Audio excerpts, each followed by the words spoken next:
After reading a whole bunch of comments that you left, suggesting that I should get some RGB for my room, I thought, you know what, yeah, let's do it. Amazon, as expected, gave me a million results, but I ended up going with this one from Huelite. It's a 10-meter RGB strip that can be controlled with a smartphone app via Wi-Fi. It supports Amazon Alexa as well, so I guess that's cool. The packaging was just weird. I mean, the bubble wrap was on top of the LEDs, not wrapped around them. I mean, someone didn't even bother to do that. Oh well. You get 2 of these 5-meter rolls, which combined can give you 10 meters. That's maths. There's an AC to DC power adapter included that has a different brand name than Huelite.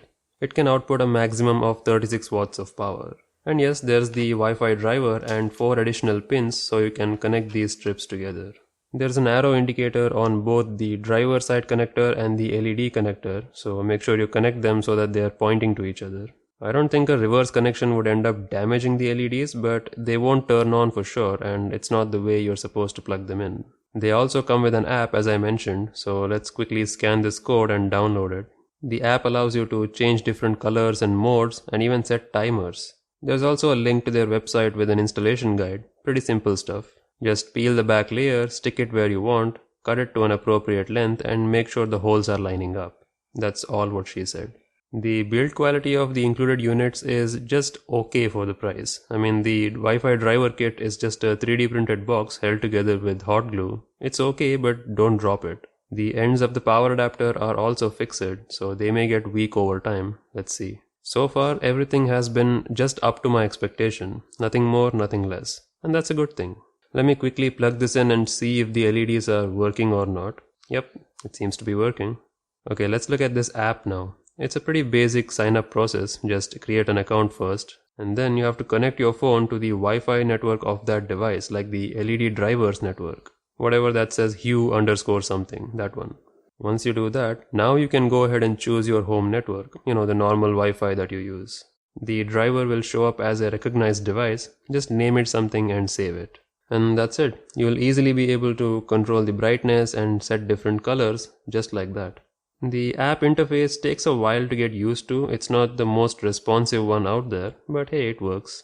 What doesn't work though is the timer function. Every time I click on it and select a new timer, it restarts the app.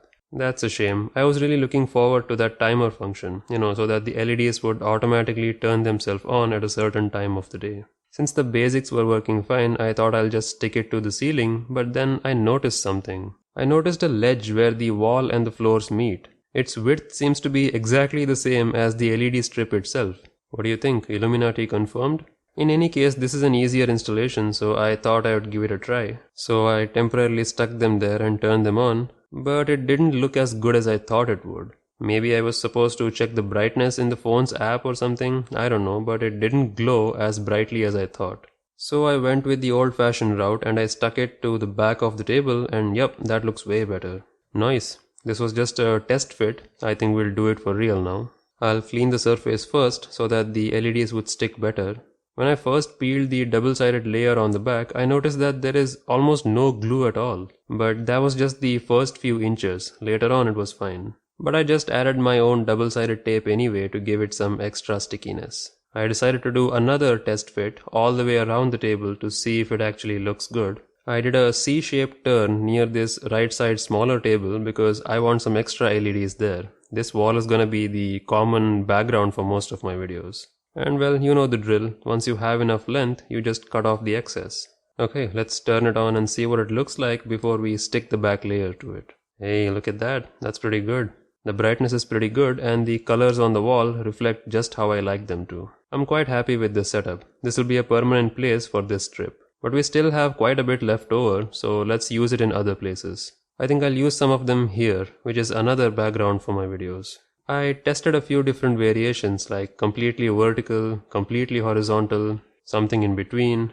This looks pretty good, but I don't want the LEDs to be directly visible to my eyes. They are not that easy to look at. And secondly, the ceiling is too tall. There's almost no color on the walls. I initially thought of placing a piece of paper on the LEDs to diffuse them better, but it might be too much of a hassle if I ever decide to remove those strips. What to do here? You know what, let's go DIY on this thing. I'll cut some cardboard strips and stick them to the wall like this and stick the LEDs underneath them. So I stuck those strips like this in a L shape around the wall. But when I saw them 2 hours later, once they are completely dry, I realized this looks like shit, so I had to change it. So I tore off the vertical strips, ruined my walls, and stuck them horizontally instead. Alright, let's do a quick test. And boom, that looks way better. There's plenty of colors on the wall, the lights aren't directly glaring into my eyes. I decided to spend some time with this trial setup to see if I actually like it, and after a while it started growing on me. So yeah, I decided to keep it like that, finalized. We still have that leftover piece of LEDs from the table, remember? So I decided to stick it underneath the, staircase support here. The biggest issue with a setup like mine is powering these LEDs. You see, they all require this driver, which there is only one. And the cables that the connectors use aren't very long, so yeah, powering them is a big challenge. I'm planning on purchasing another one of these Wi-Fi adapter thingies so I can connect 2 of them at 2 different power stations. Of course, I'll need 2 power adapters as well.